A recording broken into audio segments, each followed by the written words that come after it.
Et voilà, la page est tournée. On va essayer de se donner un état d'esprit positif en ce début de semaine.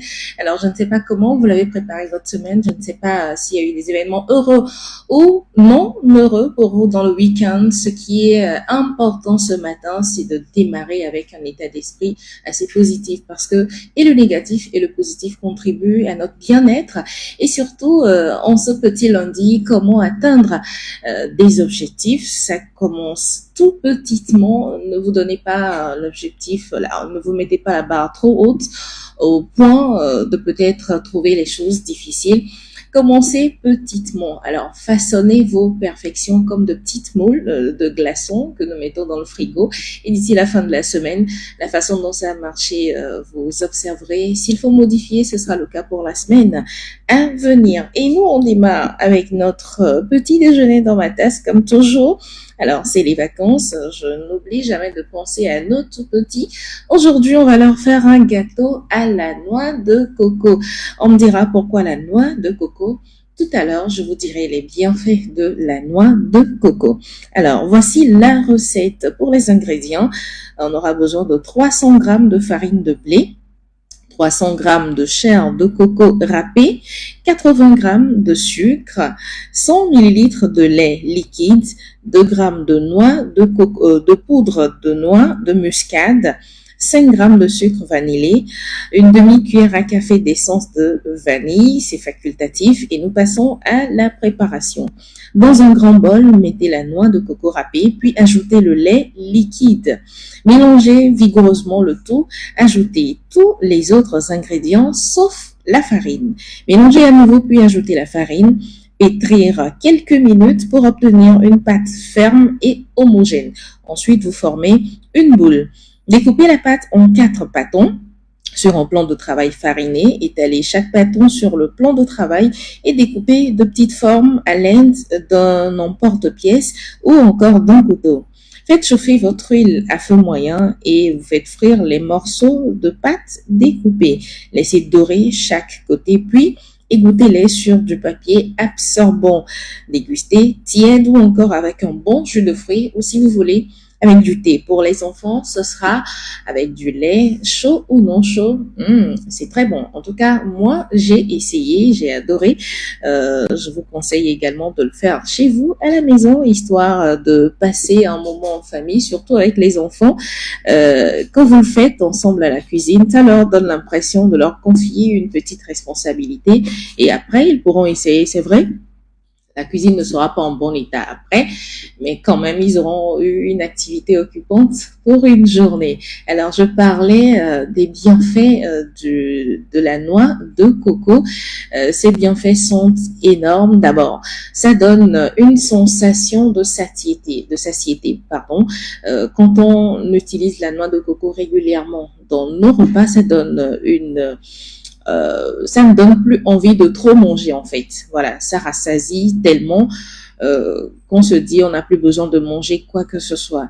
Alors, le cocotier, vous le savez, c'est un arbre complet aussi. L'eau de coco qui est dans la noix que vous aurez utilisée pour faire votre recette, c'est un liquide naturellement riche, bio également, donc très hydratante grâce à sa forte concentration en sels minéraux. C'est également anti-fatigue.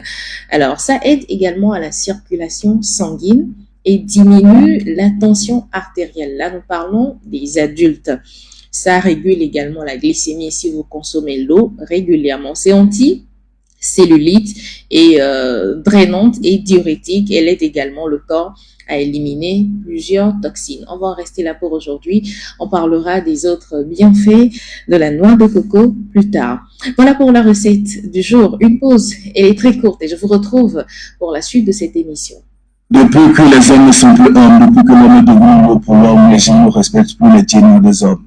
Aujourd'hui, les femmes sont bouleversées, torturées, maltraitées dans les couples, on ne respecte plus leur djinna. Les enfants sont martyrisés parce que leurs mères ont quitté les couples, qu'ils restent devant leurs parents et des marades qui les maltraitent, les torturent et bousculent leur djinna. Mais en fait, il faudrait que tout le monde respecte le djinna de tout le monde pour que le monde aille mieux et qu'à la fin, on se retrouve sur la radio djinna et célébrer le djinna de tout le monde parce que pour que ce monde aille mieux et que demain fasse beau, il faut que chacun respecte le djinna de chacun, célébrer le djinna de chacun.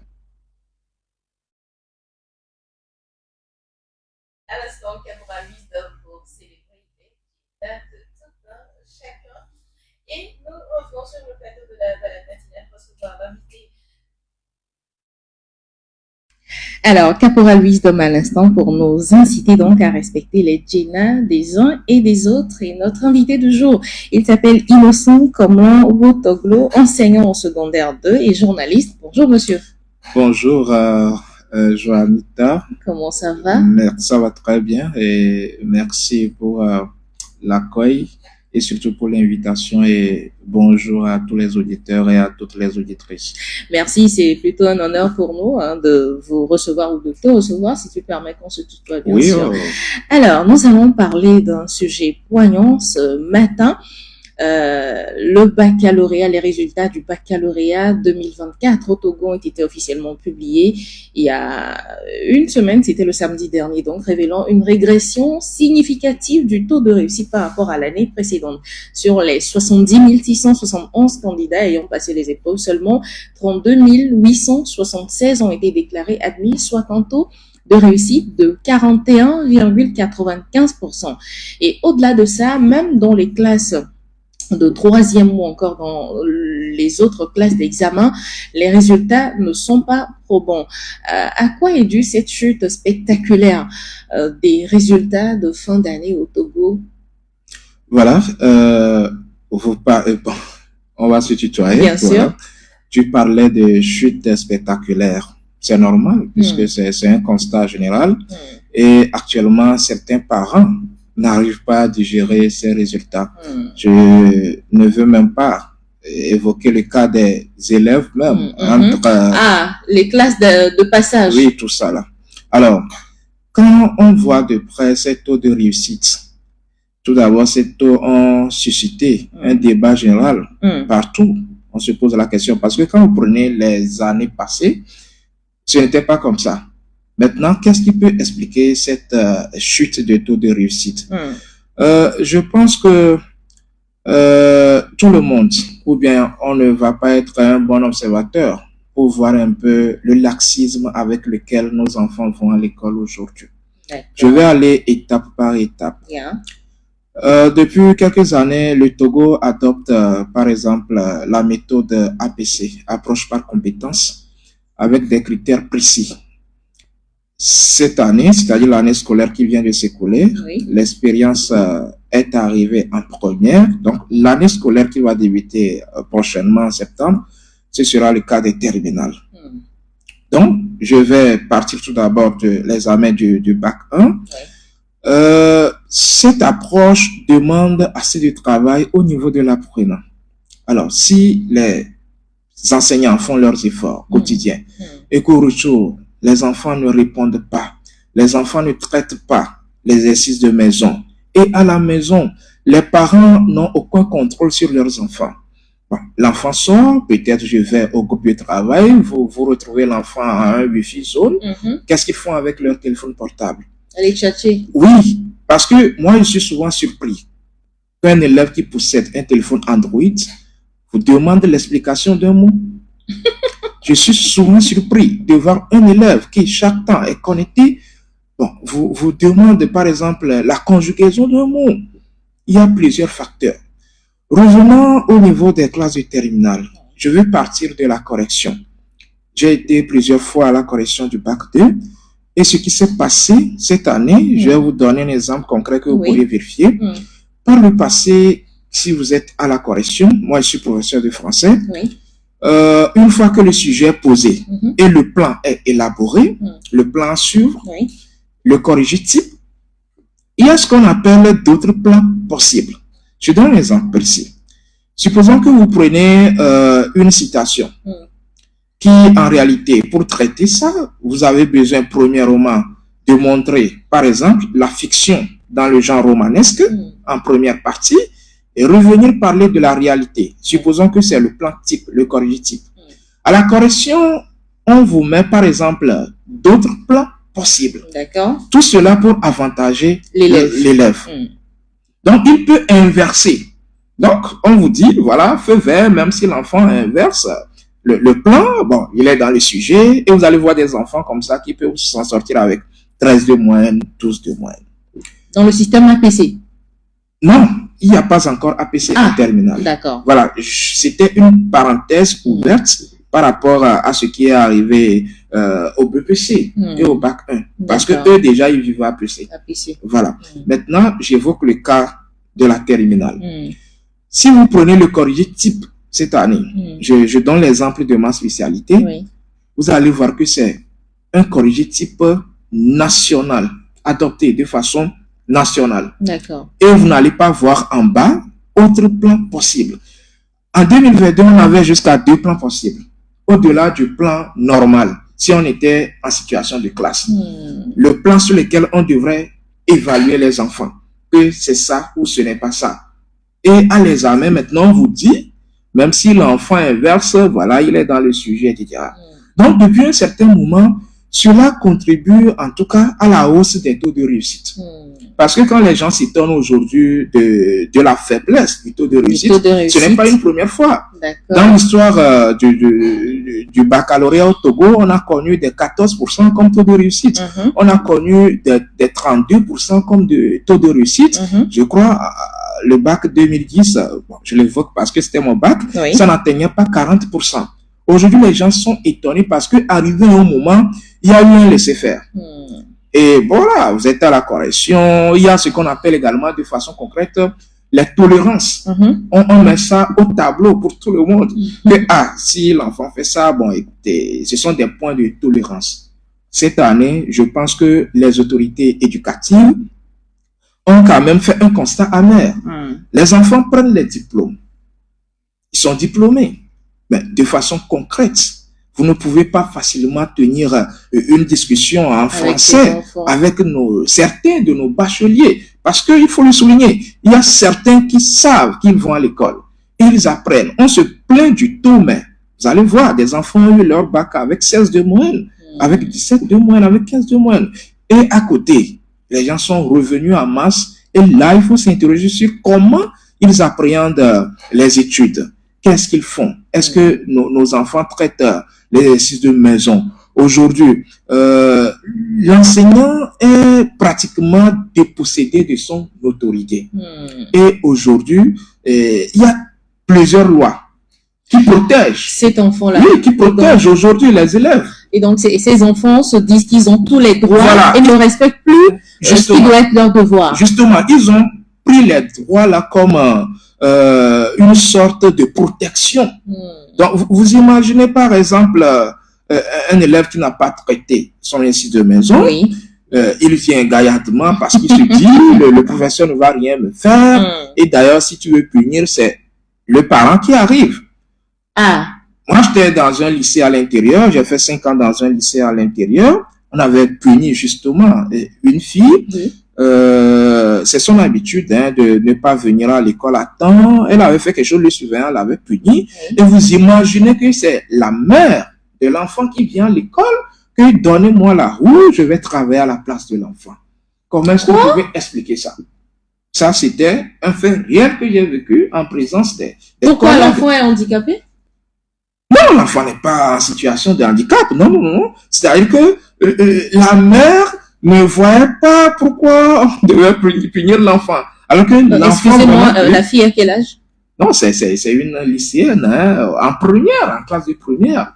Voilà. Voilà, ce n'est pas une mineure. Et puis, c'était quel genre de punition? Vous savez, dans nos écoles, quand même, nos surveillants ne sont pas des criminels, des méchants, ce sont des parents. C'est-à-dire pour montrer aux autres élèves que si vous aussi un jour, vous osez mettre en exécution ce fait, vous allez subir telle punition. Bon, on peut vous donner la roue, à peine tu fais 5 minutes, le surveillant même a pitié de toi, faut rentrer sur le cours. C'était juste un truc comme ça. Donc, l'enfant nous a quittés, nous on croyait qu'elle est partie chercher la roue. Justement, en revenant, c'est la mère qui tient la roue, qu'elle cherche le surveillant. Bon, vous avez dit à mon enfant de s'appeler quelque part. C'est où? Est-ce que ce genre de cas sont récurrents? Très récurrents. C'est-à-dire que les parents aujourd'hui ne veulent plus que leurs enfants soient punis. Il y a certains qui connaissent bien que ce que l'enfant fait n'est pas bien. Et que l'enfant, une fois à l'école, quand on voit bien les enfants, je dirais les élèves, passent plus du temps à l'école, oui, laissons de côté les vacances et tout. Exactement. Il y a certains parents qui difficilement voient leurs enfants 2 fois de lundi à vendredi.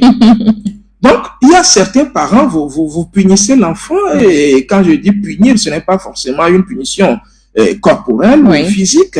On peut dire à l'enfant, tu as fait, par exemple, souvent en français, moi, si tu fais une faute, je peux te demander de me recopier ça à plusieurs reprises sur un bout de papier. Bon, ne sois pas étonné de voir un parent arriver, soit le père ou la mère, dit que monsieur, mon enfant, etc., etc. Et c'est après, vous appelez le parent, vous lui expliquez ce que l'enfant fait, que c'est comme ça, l'enfant là même, aidez-moi à l'encadrer, et on s'est dit, aidez-moi à l'encadrer. Si on prend cette portion de phrase, c'est comme si le parent même se désengage. Wow. Carrément. Je crois que les enseignants souffrent énormément dans cette histoire. Les enseignants sont devenus ce que j'appelle souvent des doubles parents. C'est-à-dire que même à la maison, il y a certaines attitudes que l'enfant adopte à l'école. Tu te rends compte que si c'est de la maison, l'enfant n'aurait pas dû poser ce acte-là. Et c'est là, l'enseignant bienveillant va appeler l'enfant, lui donner des conseils. Et puis, bon, les parents sont là.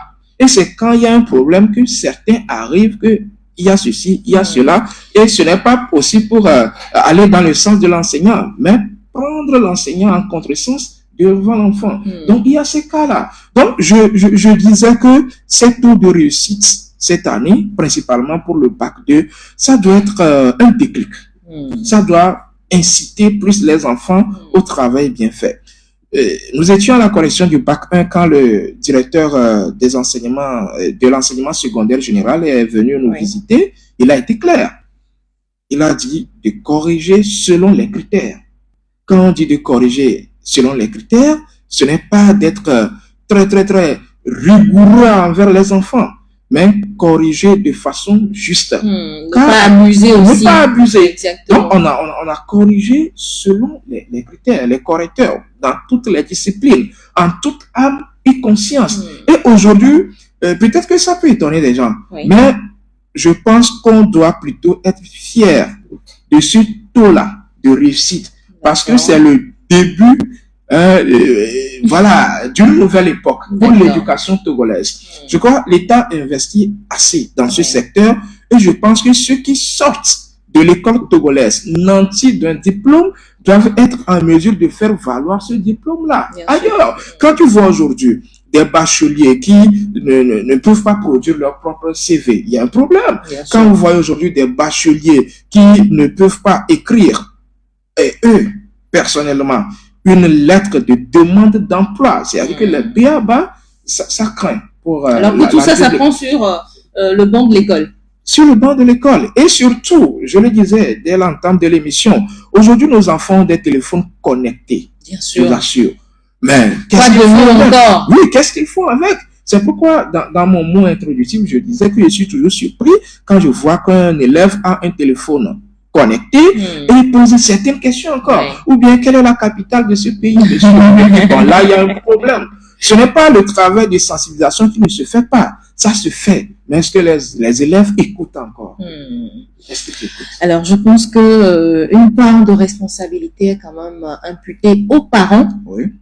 Les parents doivent savoir prendre leurs responsabilités, chers auditeurs. Si vous nous rejoignez, merci de le faire. On parle du taux de réussite qui a été en baisse pour l'année scolaire qui se termine 2023-2024. Donc, et nous en parlons avec un enseignant en la matière. Je pense que là, on doit interpeller et les enfants et les parents, parce que les parents ont beaucoup à jouer dans la réussite de leurs enfants. Il s'agit pas juste d'envoyer l'enfant à l'école, de lui trouver les enseignants qu'il faut. Il y en a qui prennent encore des répétiteurs à la maison pour suivre les enfants, et pourtant ces enfants-là ne réussissent pas. Je pense qu'avec amour, ou encore avec engagement, si un parent s'inscrit dans la logique de réussite de son enfant et le suit après les cours, ça peut aider à augmenter ce taux, n'est-ce pas? Oui, je vais vous raconter une petite histoire. J'étais dans j'étais dans une salle de classe. Le chef d'établissement est venu pour quelques statistiques. D'accord. Donc, il s'agissait de demander aux enfants s'ils sont orphelins. Si oui, de père ou de mère ou bien des deux. Il y a un jeune garçon qui s'est levé, c'était dans une classe de seconde. Donc, quand il s'est levé, ses camarades ont commencé par chuchoter. Ceux qui le connaissent. Parce qu'ils savent que ses parents sont en vie, en fait. Donc, moi, j'étais là, il chuchotait. Il s'est levé. Bon, le chef d'établissement, lui, il a pris. Il dit, tu es orphelin. Il dit, de qui? Il dit, les deux. Ses enfants ont crié. Que c'est ça, hein, est-ce que eux, là, ils connaissent ses parents, que c'est lui qui parle. Donc, c'est après le départ du proviseur, et je demande à l'enfant, bon, pourquoi ta réaction a provoqué d'autres réactions dans la classe? Et c'est là le major dit que monsieur, il ment, que je connais son père et sa mère.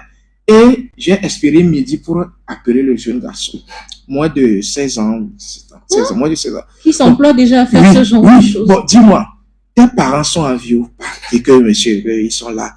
Mais que lui ne sait même pas ce que son père lui fait, et sa mère même, personne ne lui pose même de questions par rapport à ses études. Que c'est une tante au Nigeria qui s'occupe de tout, et que pour lui, ses parents ne sont pas là. Que c'est ça. Le jour-là, j'ai été profondément touché. Ah oui, ça touche. J'étais allé voir le chef que c'est ça, en réalité, pour ne pas fausser ces statistiques, l'enfant en question, c'est ce qu'il m'a dit. Le chef d'établissement dut convoquer les parents. Ils ne sont jamais venus jusqu'à la fin de l'année scolaire. C'est le jour où on devrait distribuer les bulletins que la mère est arrivée. J'ai dit, que maman, il se passe quoi? Et elle a commencé par raconter des histoires. Elle a pris le bulletin et est partie. L'année suivante, l'enfant n'a pas pu continuer les études. Parce qu'entre-temps, la tante aussi, les choses ne marchaient plus pour elle. Alors que c'est pas son enfant propre, elle. Les parents même sont là. Et je ne peux pas dire que ce sont, par exemple, je ne peux pas dire que c'est le manque de moyens. Mais est-ce que les parents, il y a aussi certains parents, à la fin de l'année, c'est demander à l'enfant, tu as réussi? Bon, ils s'attendent à ce que la réponse soit oui. Et puis ça s'arrête là. Ils fournissent tout, que ce soit l'école là. Mais est-ce que c'est suffisant de tout fournir à cet enfant-là? Ils ne savent pas qu'il y a en fait, un enfant qui va à l'école, il y a un travail de continuité qui doit se faire à la maison. Et ce sont les parents qui s'en occupent. Ce sont les parents qui s'en occupent. Et il y a certains parents qui le font si bien. Moi, je connais certains parents, ils t'appellent même directement que moi, j'ai connu des parents qui ont mon numéro, qui m'appellent. Bon, ce week-end-là, mon enfant ne sera pas trop occupé. Bon, en dehors des exercices que vous avez donnés de façon générale en classe, est-ce que vous n'avez pas de petits trucs à m'envoyer par WhatsApp? Je vais m'entraîner avec lui. Et l'enfant le parent dont je parle, il s'agissait d'une fille, et la fille là était toujours première de sa classe. Voilà ce dont on parle en fait. Il suffit juste. Elle fait la médecine actuellement, ça fait 2 ans déjà. Il suffit juste d'un grain d'amour des parents envers leurs enfants pour qu'ils sachent que voilà. C'est fini. C'est tout. C'est un travail de continuité, c'est à la chaîne. Quand l'enseignant fait sa part, quand les autorités éducatives font leur part, et qu'à la maison, il y a rupture, c'est que ça revient à zéro. C'est une chaîne, en fait. Donc, il faut que chacun, à son niveau, arrive à jouer son rôle. Si moi, je joue mon rôle, l'autre aussi joue son rôle, et que la finalité n'est pas jouée à la maison, c'est que tout ce que nous avons fourni comme effort, c'est réduit à zéro. C'est carrément une politique de table rase. Mais il y a aussi de ces enfants qui sont bien suivis à la maison, bien suivis à l'école, mais qui déraillent aussi, hein. Oui, ce sont des enfants que je qualifie d'enfants à double face. tous les enseignants connaissent ce type d'enfant. C'est un enfant qui est protégé, qui est bien suivi par les parents, qui a tout. Mais, résultat, il n'a rien. Là, il faut interroger qu'est-ce que l'enfant fait dehors. Est-ce qu'il y a une certaine honnêteté? Est-ce qu'il y a des fréquentations? Qu'est-ce qui qualifie la compagnie de cet enfant? Est-ce que c'est la bonne compagnie ou bien la mauvaise? Souvent, certains parents, ils réduisent leur rôle au niveau des 4 murs dans leur maison. Maintenant, quelles sont les fréquentations de l'enfant dehors? Aujourd'hui, si tu ne suis pas de près ton enfant, soit les réseaux sociaux l'éduquent, soit c'est la rue qui l'éduque. Et les conséquences sont néfastes. Et c'est là que tu vas voir les parents s'étonner. Je mets tout à la disposition de mon enfant, je fais tout. Dites-nous pourquoi ça ne marche pas. Un exemple, c'est cette année, j'avais une fille en première D. C'est une fille que j'avais déjà reçue en seconde scientifique. C'est une fille timide. Mais quand je suis arrivé dans l'établissement, j'ai vu que c'est une fille intelligente quand même. Mais elle est timide. Donc, chaque fois quand moi je vais dans un établissement, je mets en place un club de théâtre, ils ont un club de français, on fait beaucoup de choses, la poésie et tout, le théâtre. Ah oui, ça les aide surtout à bien s'exprimer. Voilà, et surtout, ce sont des enfants qui n'aiment pas lire. Donc, quand moi je vous donne un test, je dis, bon, écoutez, mémorisez le test, vous allez me faire la restitution orale, et vous allez les voir. Ceux qui font même la paresse de lire, vous allez les voir tout au long de la semaine, tenir le test là. Pas seulement lire, mais mémoriser. Je viens, je prends 5 minutes, je désigne, bon. Au hasard, numéro 13, numéro 24, restitution du test. Donc, comment l'enfant s'est révélé? On avait étudié un test là, de Wole Soyinka, le lion et la perle, le test la dot, ou Sidi et la Koundé. Donc, c'était un test un extrait théâtral. J'ai demandé principalement pour ce test-là des volontaires qui peuvent mémoriser et restituer ça lors des journées culturelles. Il n'y avait pas de volontaires. J'ai désigné la fille en question. Mais elle a émerveillé tout le monde. Elle a émerveillé tout le monde. Et à partir de ce déclic-là, il y a eu un changement notable dans ses résultats. Elle est allée au bac D cette année. Elle l'a obtenu. Donc, je pense souvent que, et pour cet enfant, j'en parle justement parce qu'entre-temps, son tuteur était venu vers nous. Qu'il mette tout à la disposition de l'enfant, mais le travail, ça ne va pas. Qu'elle est timide, et on a cherché à comprendre l'origine de cette timidité, et on a vraiment connu la cause. C'était une cause familiale, depuis le cercle familial de la fille en question. Donc, il y a un travail de suivi continu qui doit être fait par les parents pour s'assurer de la réussite de leurs enfants. Il ne s'agit pas seulement de payer les frais scolaires, etc., de donner l'argent du déjeuner, mais il faut un travail continu qui va beaucoup aider l'enseignant aussi. Ce travail-là, c'est donc aux parents de le faire ou encore aux tuteurs pour ceux-là qui sont chez leurs tuteurs. Il y a aussi de ces enfants qui sont très consciencieux qu'il faudra féliciter ici, qui eux-mêmes, par eux-mêmes, font leur travail qu'il faut. Alors, Monsieur Otoglo, est-ce que c'est conseillé pour, je vais dire, le primaire ou encore le collège, d'avoir des répétiteurs pour les enfants? Bon, cette question, je vais tout d'abord évoquer cet aspect. Depuis quelques années, le ministère a interdit tout cela. Donc, je veux faire la part des choses. Et le ministère avait interdit des répétitions parce que entre-temps, elle est payante. Non, je parle de ceux à domicile, que les parents même peuvent engager. À domicile, voilà. Si le parent remarque que le niveau de l'enfant ne cadre pas avec la classe dans laquelle l'enfant se trouve, je pense que c'est de bonne guerre pour rehausser le niveau de l'enfant en question. Et moi, je conseille souvent les parents, si vous voulez prendre un répétiteur, ne cherchez pas forcément à prendre l'enseignant de l'enfant même. Cherchez carrément un autre répétiteur. Parce que si vous prenez l'enseignant, parfois il y a des conflits d'intérêts en jeu. Parce que je me dis, c'est moi qui encadre l'enfant à la maison. Donc, obligation de résultat. Donc, l'enseignant peut se dire, je vais tout faire au moins pour que dans ma matière, il réussisse. Et si jamais c'était dans une classe de passage, arrivé à l'examen, il y a blocage.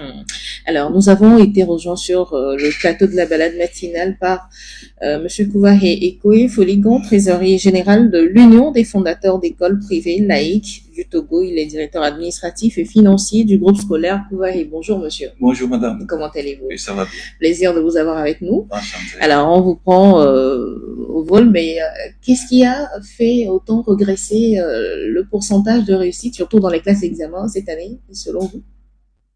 Je crois que c'est un problème d'ordre général, puisque cette année, à notre grande surprise, les résultats n'ont pas été au rendez-vous. Et je crois qu'il y a plusieurs paramètres qui justifient cela. D'accord. Alors, d'abord, au niveau de la correction, je crois que l'État a pris des dispositions afin que nous puissions toucher du doigt le vrai niveau des élèves. D'accord. Ce qui a fait que les copies ont été changées par région. Et cela a permis quand même de déceler la baisse de niveau de nos apprenants. Alors, Monsieur Routoglo impute la faute plus à ses élèves même qui n'ont pas été consciencieux, parce que pour lui, tout a été fait pour que ses enfants réussissent, mais c'est à leur niveau ou encore au niveau du suivi que cela a manqué. Est-ce que vous partagez cet avis-là? Nous, fondamentalement, au niveau des écoles privées laïques du Togo, nous disons que l'élève, c'est comme de l'argile. Il incombe à l'enseignant de le modeler et de le façonner afin qu'il soit un bon produit. D'accord. Donc, nous plaçons au cœur de nos préoccupations le rôle principal de l'enseignant. Quand bien même nous savons que les élèves aussi ont des failles, mais il faudrait quand même qu'on mette d'abord le focus sur l'enseignant. C'est pour ça que il y a un éminent pédagogue qui a résumé ça en 3 aspects. Ce qu'il a dit, il faut que l'enseignant organise son travail. Il faut que l'enseignant soit un chercheur. Il faut que l'enseignant opte pour travailler en équipe.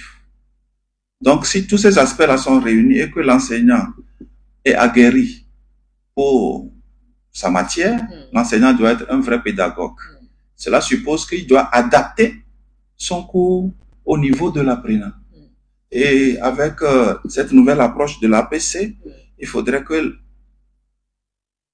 l'élève soit quand même soit motivé à apprendre. Donc c'est pour ça que nous, fondamentalement, quand les résultats tombent comme ça, nous nous tournons en premier lieu vers l'enseignant. Qu'est-ce qui n'a pas marché à son niveau pour que nous ayons... Parce que dans le privé, ce qui fait la force d'une école privée, c'est les résultats. Bien sûr. Une école sans résultats n'a pas sa place d'être. Et si nous mettons les projecteurs surtout sur les apprenants, je crois l'enseignant même doit se remettre en cause pour savoir pourquoi ça ne marche pas. Est-ce que c'est au niveau de ses cours? Est-ce que c'est au niveau de la motivation des apprenants? Parce que dans une école, il peut y avoir plusieurs enseignants, mais certains enseignants quand même arrivent à impacter positivement les apprenants. Et ils s'accrochent à cet enseignant. Puisque quand nous prenons les matières, il y a plusieurs matières. Mais chaque enseignant doit attirer l'élève vers sa matière pour que sa matière ne soit pas négligée. Donc, fondamentalement, nous disons que l'enseignant a un rôle fondamental à jouer pour la réussite des apprenants. Pour vous, la régression du taux, ce n'est pas une faute à imputer ni aux élèves ni aux parents, mais plutôt aux enseignants. Non, je crois que chacun doit jouer son rôle. L'enseignant doit jouer pleinement son rôle, mais je vais revenir par rapport à nos apprenants également. L'enseignant doit jouer fondamentalement son rôle, puisque si, à la fin de chaque année, le ministère nous demande de faire les statistiques par matière. Donc, cela veut dire quel est l'apport de chaque enseignant dans le produit final. Parce qu'il y a plusieurs enseignants qui défilent dans la classe, mais ils n'apportent pas la même valeur ajoutée au résultat final. Donc, ce qui fait que, d'abord, nous devons voir le rôle des enseignants. Quel est leur rôle? Quel est leur apport dans la mobilisation des élèves vers le résultat final. Une fois que cette responsabilité est située, nous pouvons tourner maintenant vers nos apprenants.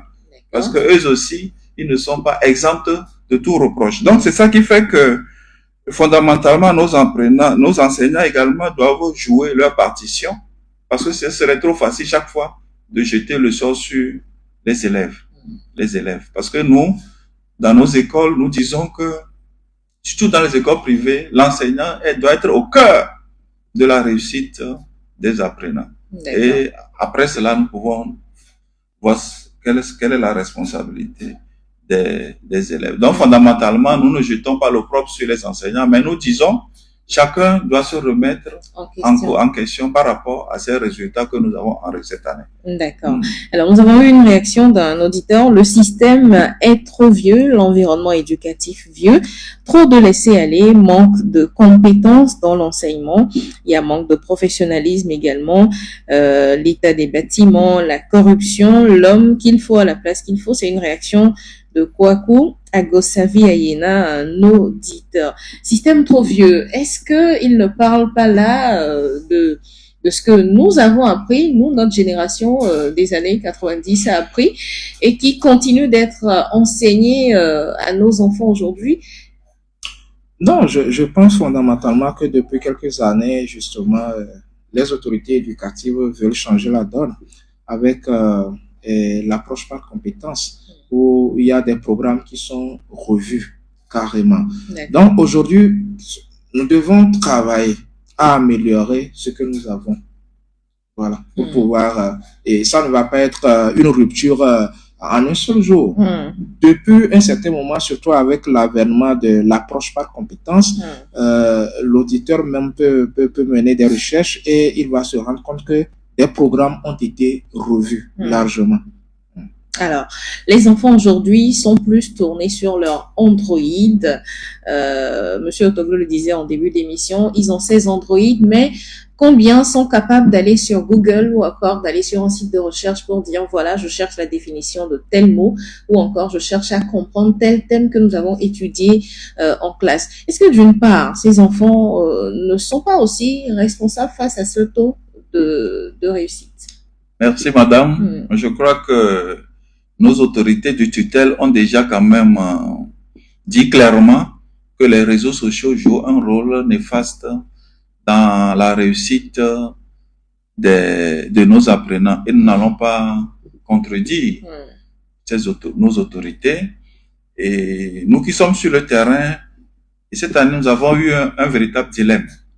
Parce que quand vous prenez les résultats du probatoire, ces résultats-là, ils sont acceptables. Quand vous prenez au niveau de l'enseignement général, surtout, il y a certaines écoles qui ont eu 100%, d'autres 80%. Donc, cela veut dire que les réseaux sociaux, ça influe sur les élèves, mais nous nous posons la question de savoir pourquoi, au niveau du bac, de l'enseignement général, ça a marché. Donc, cela veut dire que, fondamentalement, nous avons un problème au niveau parce qu'actuellement, quand nous prenons nos apprenants, ils sont trop axés sur les réseaux sociaux. Et les Android, normalement, ça devait être utile, parce que nous ne pouvons pas être contre le progrès. Parce qu'à l'heure actuelle, nous devons suivre le vent du progrès, mais il faut que ce progrès-là soit utile à ces enfants-là. C'est pour ça que sur les réseaux sociaux, il y a de bonnes et mauvaises choses. Mais comment faire que nos apprenants puissent exploiter les Android, faire les recherches et compléter leur cours afin que cela soit productif. Je crois que c'est cet aspect-là que nous devons chercher. Soit productif. Mais fondamentalement, il est reconnu qu'à l'heure actuelle, les réseaux sociaux jouent un rôle néfaste sur les enfants, puisque le temps qu'ils consacrent à ces réseaux sociaux-là, ça influe négativement sur leur temps d'apprentissage.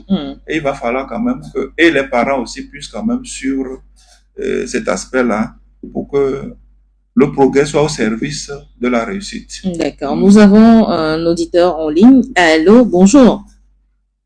Bonjour. Bonjour, comment allez-vous? Oui, ça va bien. D'accord. Monsieur Donatien Awisso. Alors, vous voulez participer à l'émission? Nous vous écoutons. Allô? Nous vous écoutons.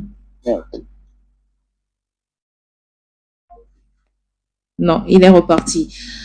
Nous sommes à quelques minutes de la fin de cette émission. Alors, c'est vrai qu'on a été rejoint un peu tardivement par Monsieur Kouvahe et on aurait pu encore approfondir le sujet avec vous, mais j'aimerais quand même qu'on prenne des engagements pour l'année scolaire à venir. Qu'est-ce qu'il faudra faire pour mieux réorienter les élèves, les mettre devant les faits accomplis pour qu'il y ait un pourcentage de réussite plus élevé l'année scolaire prochaine? Oui, je pense que le doyen le disait. Chacun doit pouvoir jouer son rôle, que ce soit l'enseignant, que ce soit le parent ou que ce soit l'élève. Je disais tantôt que au-delà de tout regard qu'on pourrait porter sur ces faibles taux de réussite, ils peuvent constituer quand même une mesure qui incite chaque acteur éducatif à prendre conscience de son rôle et à le jouer pleinement. Pour l'année scolaire qui arrive dans quelques mois, il va falloir faire un état des lieux. Qu'est-ce qui a marché? Qu'est-ce qui n'a pas marché? Que ce soit au niveau du corps professoral, que ce soit du côté parental et surtout au niveau de l'apprenant aussi. Au niveau de l'apprenant, qui est-ce qui doit le suivre à faire ce bilan-là? Ce sont les parents, ce sont les enseignants? Parce qu'il doit quand même faire son propre bilan aussi, mais individuellement, c'est sûr qu'ils ne le feront pas.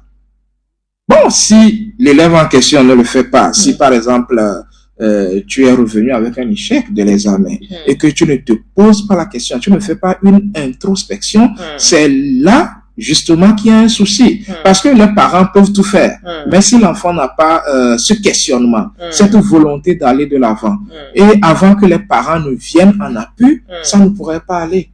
Donc, une fois que les résultats sont proclamés, j'ai échoué, je reviens à la maison, bon, l'émotion passe, je me regarde dans le miroir, qu'est-ce que je sais que moi-même j'ai posé comme acte? Qu'est-ce que j'ai fait? Qu'est-ce qui a manqué?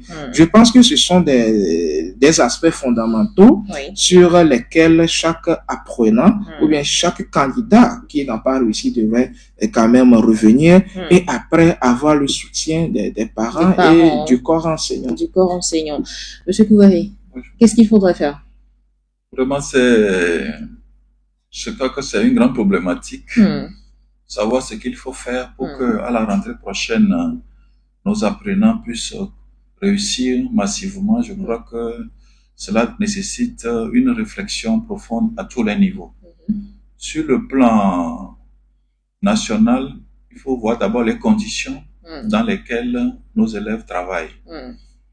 Dans les classes, quel est le nombre d'élèves par classe? Est-ce que l'enseignant arrive à pouvoir couvrir tous ces élèves-là et suivre chacun? Donc ça c'est les données nationales. Comment faire pour que nos apprenants travaillent dans de meilleures conditions afin que les résultats puissent suivre. L'autre aspect, si nous revenons d'abord, parce qu'il y a au moins 3 partenaires dans l'éducation, voire 4. Au niveau des professeurs, je crois que chacun doit quand même faire une introspection sur son travail, faire le bilan personnel de son cours, voir dans quelle mesure il peut adapter son cours aux réalités nouvelles et préparer effectivement la rentrée pour que dès le premier jour, les classes soient opérationnelles. Et partant de là, ils doivent motiver davantage ceux qui échouent. Parce que généralement, on dit que ceux qui échouent doivent savoir qu'ils sont encore nouveaux et ne pas jouer sur l'ancienneté et travailler sérieusement comme le premier jour. Et je crois que dans ces conditions-là, on fait le lit pour la réussite. En ce qui concerne les élèves, je crois que les élèves doivent fondamentalement se mettre au travail. Parce que la réussite, il faut être discipliné, il faut avoir une bonne organisation, il faut apprendre ses cours, il faut s'évaluer continuellement et être autodiscipliné. Parce que nous sommes dans une ère où les punitions corporelles sont interdites. Parce que ça aussi, c'est un autre aspect que les enseignants évoquent. Ils disent que c'est parce qu'on a interdit le bâton que les résultats sont mauvais. Mais est-ce qu'il faut toujours punir les élèves sur le plan corporel avant qu'ils ne puissent être conscients? Parce que dans plusieurs pays, le bâton n'existe plus. C'est pour ça que dans le cadre de notre organisation, nous disons que nous devons sortir de ce problème de punition corporelle. Étant donné que c'est une loi, on doit pouvoir le respecter. Parce que si les enfants sont trop habitués, parce qu'on dit l'enfant d'aujourd'hui est l'adulte de demain. Si il est habitué à la contrainte avant d'être responsable, nous pensons que ce n'est pas. Donc, ce problème de bâton-là, progressivement, on doit s'y habituer, on doit savoir que c'est interdit et que c'est interdit. Maintenant, quelles sont les méthodes qu'il faut trouver pour que nos apprenants soient responsabilisés, apprennent d'eux-mêmes et être le moteur de leur réussite. En ce qui concerne les parents, je crois que là également, il faut qu'il y ait un suivi à la maison des élèves. Organiser le travail des élèves afin que, arriver à la maison, ils puissent faire leurs devoirs de maison, ils puissent apprendre leurs cours avant de revenir le lendemain en classe. Donc, fondamentalement, nous disons que pour la rentrée prochaine, chaque acteur doit quand même reconnaître que cette année, ça a été un échec. Ça a été un échec. Et que doit se remettre en question pour l'année à venir. Merci beaucoup, Monsieur Kouahé Koifoligon, trésorier général de l'Union des fondateurs d'écoles privées laïques du Togo. Nous étions aussi avec Monsieur Wotoglo Komlon Innocent. Merci pour la participation active. Voilà, je te remercie également et je remercie les auditeurs qui nous ont bien suivis. Et j'invite quand même tous les acteurs éducatifs à faire une introspection pour que l'année scolaire qui arrive bientôt soit plus meilleure en termes de taux de réussite, pour qu'on ait plus de joie que de larmes. Et au corps enseignant, les enfants sont toujours des enfants, peu importe leur âge. Et Frida dit l'enfant est le père de l'homme. Donc il faut que chacun vraiment se positionne pour se dire que l'année scolaire à venir sera meilleure que celle qui vient de se terminer. Et c'est sur ces mots bien inspirés de Monsieur Wotoglo que nous allons nous séparer, que chacun joue sa partition. Je suis Juanita Blavautry. Je vous retrouve mercredi à partir de 8h pour un nouveau numéro de la balade matinale. Ciao.